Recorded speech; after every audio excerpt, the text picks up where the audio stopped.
It's a week of celebration in Tampa, but tonight at 10, CY officials have issued a warning for those hosting private parties. Plus, see how the Biden administration hopes to make more vaccines available in your neighborhood. And female student athletes show off their skills to the NFL. See where at 10.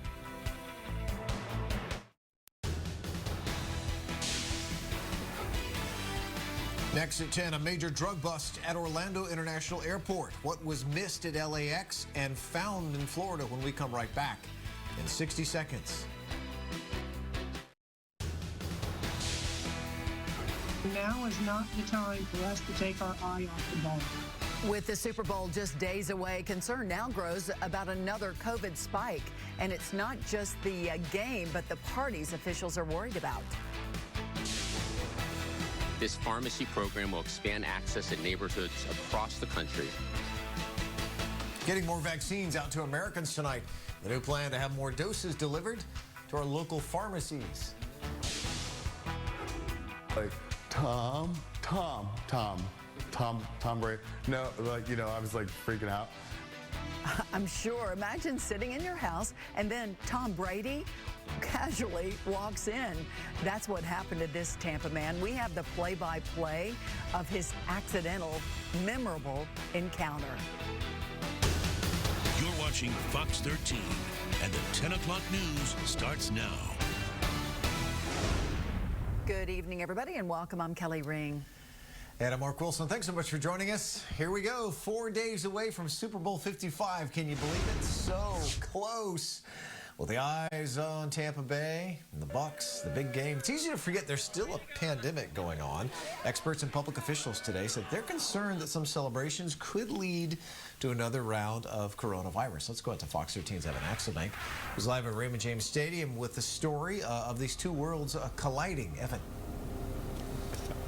Well, we all want to see Brady and the Bucs succeed inside the stadium behind me on Sunday night, but local officials do not want to have to throw penalty flags for excessive celebration.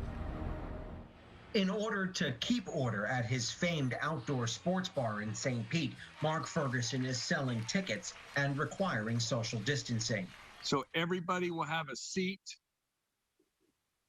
at a table or a bar to get service. Public officials are especially worried, though, about indoor gatherings, both at restaurants and in people's homes. Now is not the time for us to take our eye off the ball. The Tampa mayor does say that in certain public areas like the Riverwalk, South Howard, and Ybor City, where huge maskless crowds gathered on New Year's Eve, crowds will be required to mask up.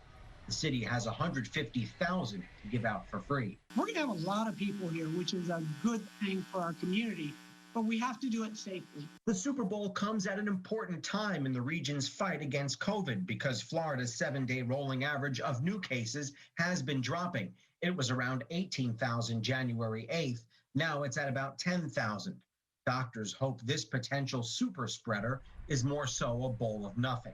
We're looking to people to do what we've asked them to do all along, and that's be responsible, be respectful, exercise common sense. The appetite for at least outdoor gatherings is certainly there. Since tickets have already sold out for the main part of Ferg's, they're asking the city of St. Pete to allow tickets to also be sold for the parking lot, for those who want to watch the big game on the big screen. We are so excited to have the Buccaneers at home in the first time in the history of the Super Bowl. And be prepared for lots of out-of-towners to be here in Tampa Bay, Mark. The mayor of Kansas City says that fans are going to be traveling from there to here just to be near the big stadium, even if they don't have tickets. So certainly expect bigger crowds than would normally be here if you were to just have fans from the home team around the stadium. Now, code enforcement from both the city of Tampa and Hillsborough County will be out and about in those public areas trying to enforce mask orders. Back to you. All right, let's hope it all works out. We'd hate to find ourselves, with these steeper pandemic numbers here in another month or so. Evan Axelbank tonight at Ray J. Thanks.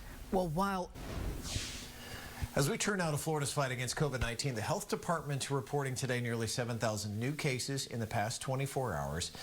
That includes 197 new deaths. The positivity rate is back down, thankfully, still around just over 7%. On the vaccine front, more than 1.7 million Floridians have been vaccinated here in Tampa Bay, and that number stands alone at more than 359,000. The federal government is launching a program to ship COVID-19 vaccines to 21 retail chain pharmacies all across the country.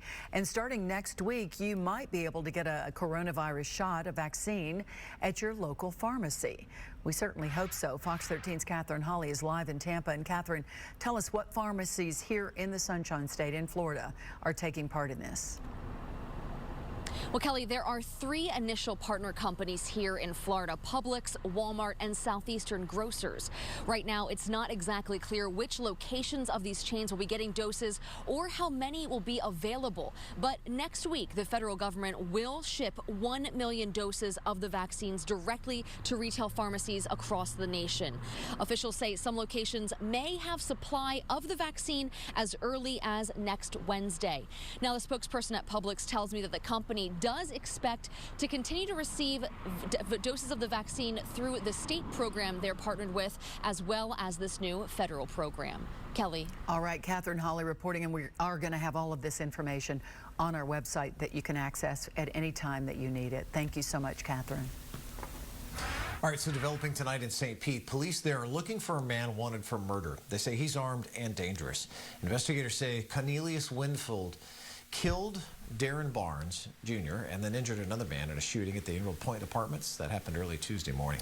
Detectives believe that Whitfield may still be in St. Pete. So if you see him, please call 911 immediately.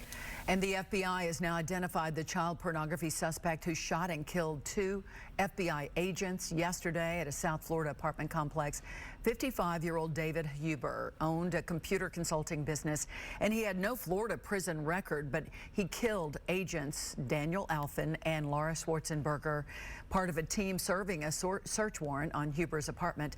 3 other agents were also wounded. All have since been released from the hospital. The FBI says the murdered agents devoted their careers, their life, to capturing criminals who abuse children. Scott Odell first met Agent Schwarzenberger when his son was abducted 2 years ago. She was really a really great agent and a great human being. She obviously had a very deep love and understanding for children and children's rights. Investigators think the suspect set up a camera in his doorway, using it to monitor the agents as they approached his home, and then he killed himself after the standoff. New at 10 now, it's one of the largest drug busts in Orlando Airport's recent history. Police say Eli Priestley Brown tried to walk through security with 22 pounds of meth in his backpack.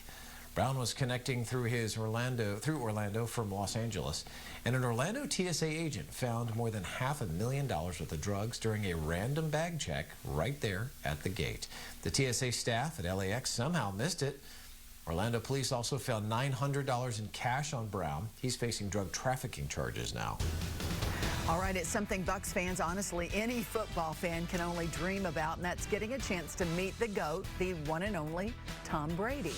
That was the reality, though, for this man in Tampa. But it didn't happen at a game or even out and about.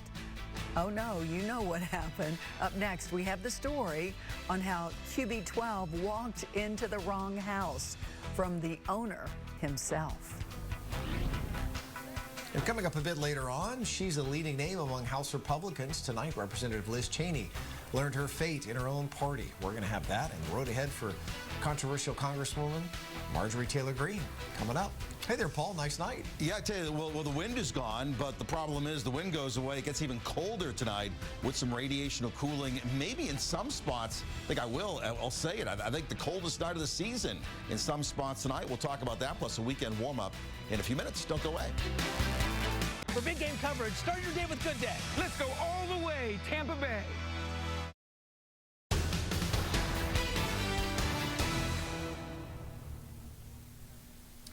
Well, Tom Brady's path to Super Bowl 55 got off to a bit of a rocky start in Tampa. Remember that story when he was kicked out of a local park during the lockdown, right when it all started? And then he had another snafu that made headlines. He walked into the wrong house, like walked right in. As Fox 13's Josh Cassio shows us, the owner of that house says it's a guest that he will never forget. The day the GOAT came through his front door. He told a great story. That was so good, the way he felt like I was described it. there for a second. I did too. Yeah. It was so It'll good. never get old. Brady needs to reach out to him at some point and say, hey, thank you for being cool. Yeah, between now and Sunday with 2 tickets would be Wouldn't nice. that be amazing? Yeah, that's the way to go. I bet. That'd be awesome. Yeah. We'll be following that, see if it happened, but I think that would be hard. But just Never a great know. story. You never know. You could be watching right now. I'm sure he's a big Tunes in all the time. At any rate, we got big weather issues perhaps this weekend. It could play a role in the weather on Sunday. We've been kind of teasing that all week long. One thing we do know in the short term, cold tonight, moderating tomorrow, and then warming up in a big way by Friday. Take a look outside, 48 degrees. The key to the forecast, it's really about the wind. Now we've gone calm, so we're kind of losing any warming effect of the Gulf. That was a big deal the past couple of nights. Kept temperatures up a little bit along the coast. Colder inland. Another day with essentially full sunshine and temperatures still running a solid 10 degrees below average in Tampa. There were some mid to upper 60s inland. It's funny how it's warmer inland during the afternoon, and then at night it flip-flops. It gets colder inland and it ends up being warmer along the coastline. This was day number 27 with high temperatures failing to reach 70, and the average for the entire winter is 29, so we'll be above that. And this is the first time in a long time we're talking about, you know, cold weather impacting us. Usually it's the number of hot days or record highs. First time in a long time we've been talking about that. This is not at the same scope of the winter of 2010. You may remember that winter was ridiculously cold, but still pretty chilly. Right now, 33 in Brooksville, 42 Wesley Chapel, 48 Tampa, 41 in Brandon. It makes sense. There's going to be widespread frost. Even though the Weather Service does not have Pinellas County in a frost advisory, away from the water, there's going to be patchy frost, obviously more extensive inland. And then our northern counties will be below freezing from 4 a.m. to 8 a.m. And then away from some of the cities, if you're in a colder pocket, you could be 25 to 30 briefly tonight. Northern counties away from the water, Pasco, Hernando, Citrus, certainly below freezing at your house. But as this high begins to move to the east, that's pretty much it for the cold air. The nor'easter still spinning up by Nova Scotia. So by tomorrow morning, the high is really in a favorite spot. If you want to draw a weather map, this is how can we get a cold night? This is how you do it. You get dry air, you get light winds, high pressure right on you, and that really makes for a cold night. Beginning tomorrow, the high moves east and the cold air is kaput. That's it. Then we move into Friday and Saturday, and here comes the front.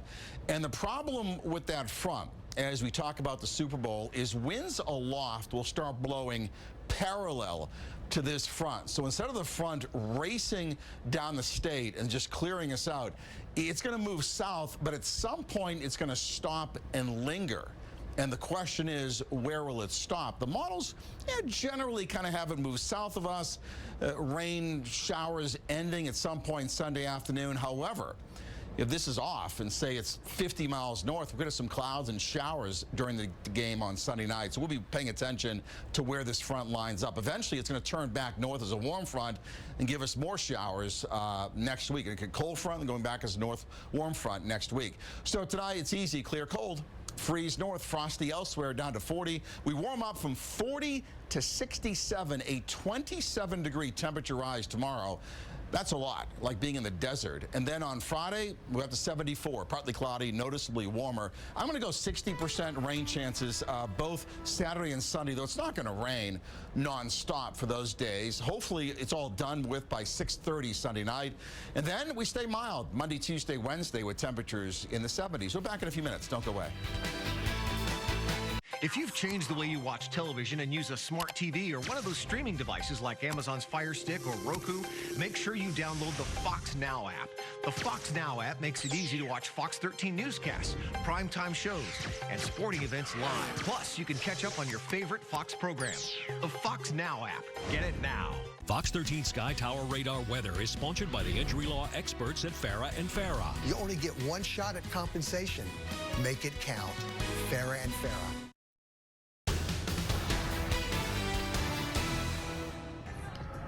Tonight, female high school flag football is in the spotlight with area teams facing off in the NFL Experience today. It's a sport that has grown throughout the state with more than 300 teams now registered in Florida.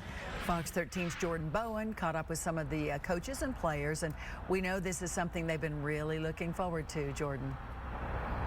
Yeah, Kelly, it gives them a chance to shine and showcase their skills here in front of everyone at the NFL Experience. And players say it's not just about the competition, but about the empowerment and inspiration that comes out of it. And here in Florida this season for girls high school flag football is in the spring. It's actually just about to start. Tryouts are on Monday, and Coach Hernandez says it's events like these that really get the younger generations involved in the sport. Kelly? All right, Jordan Bowen reporting out there for us. Thank you so much, Jordan. That is great to see. All right, as vaccinations continue here to ramp up across the U.S., a new vaccine candidate could help curb the spread of COVID-19. We are taking a closer look tonight at the research from AstraZeneca and what they're already seeing with just one dose. Plus, QAnon has no place in our party. A long night for House Republicans meeting to talk about two of their very own for very different reasons. What's ahead for Representatives Liz Cheney and Marjorie Taylor Greene and the rest of the GOP? Fox 13 News is brought to you in part by Crime Stoppers of Tampa Bay. Kelly? All right, Chris, thank you. Well, a local family getting the surprise of a lifetime tonight and enjoying their first night in their new apartment. We're gonna make it. We're gonna make it no matter what. Yeah, coming up a bit later on, they are going to make it. In fact, how the Super Bowl helped make all this happen and why this isn't their only big surprise. And more than just bragging rights, what's on the line in the wager between Tampa Mayor Jane Castor and the mayor of Kansas City? We're going to tell you all about it coming up next. It's never been done before. A team playing in its home stadium in the biggest game of the year. You've made the entire Bay Area proud. All of us at Fox 13 want to say thank you for making this an experience to remember. And for giving us a chance to watch the greatest of all time. Make another run at the record book. Let's go all the way, Tampa Bay. From the pristine sands of Siesta Key to the winged wonders of Lakeland's Mirror Lake, this is Fox 13 country. For big game coverage, start your day with Good Day. Let's go all the way, Tampa Bay. New tonight at 11, a push to expand Florida's school voucher program. Supporters say it'll give parents more choices about where their kids go to school. Plus, not only did I lay off my staff that had worked for me for over a decade, but I took away the place that my kids had known as their second home. and that's the story for so many small restaurants forced to shut down. But big restaurants are booming. How the pandemic's creating an even bigger divide in the food industry. We'll have those stories and much more for you. Top of the hour, it's the Fox 13 11 o'clock news. We're looking forward to that. You know, everybody's making their pick for the winner of the Super Bowl on Sunday, even this adorable tiger cub. When Dash had two options, Kansas City or Tampa Bay, well, he chose Tampa Bay. And then he proceeded to tear up the KC box, like we're hoping Tampa Bay does, meaning Tampa Bay will destroy Kansas City. Well, at least that's, you know, his take, and maybe ours too. Dash lives at the Wildcat Sanctuary in Minnesota, so he's in neutral territory, and we think he's right. Oh, yes, we do. As we await kickoff on Sunday, the mayors of Tampa Bay and Tampa and Kansas City made a little wager on the outcome of the game. We asked Mayor Jane Castor about the bet today. Listen to what she said. I'd be more than happy to provide him with some of the world's greatest cigars. I also told him I would provide his city with enough Tampa Bay craft beer to drown their sorrows after they lose the Super Bowl. Oh, yes. As for Kansas City, Mayor Castor says their mayor has promised to send some of their famous barbecue. And now these two are not the only ones making bets. Florida Representatives Kathy Castor and Charlie Crist made a wager with their Missouri counterparts. If the Bucks win, the Missouri lawmakers also promised to send barbecue and also wear a Bucks face mask on the House floor when Congress is back in session. If the Chiefs win, we'll have to send them guava pastries, flan, and Cuban sandwiches. Oh, they're going to love that. The Florida lawmakers will also have to wear a Chiefs mask on the House floor. So I think it's all in good fun, but I'm feeling very confident, Scott. I like how we've stepped up the rivalry. Last week, it was the battle between airports. And so this week, at least we have some political figures with some skin in the game. Love it. Here we go. We are 4 days out from the big game, Super Bowl 55. We are live outside Raymond James Stadium. Back to practice today for the Bucs and the Chiefs, for that matter. But as the Bucs build up toward kickoff, of course, all eyes are on Tom Brady as he gets ready for his 10th Super Bowl. We'll kind of look back on how he has risen all boats with his arrival here in Tampa Bay. That coming up in sports. Fox 13 Sports is sponsored by the law firm of Catania and Catania, putting families first.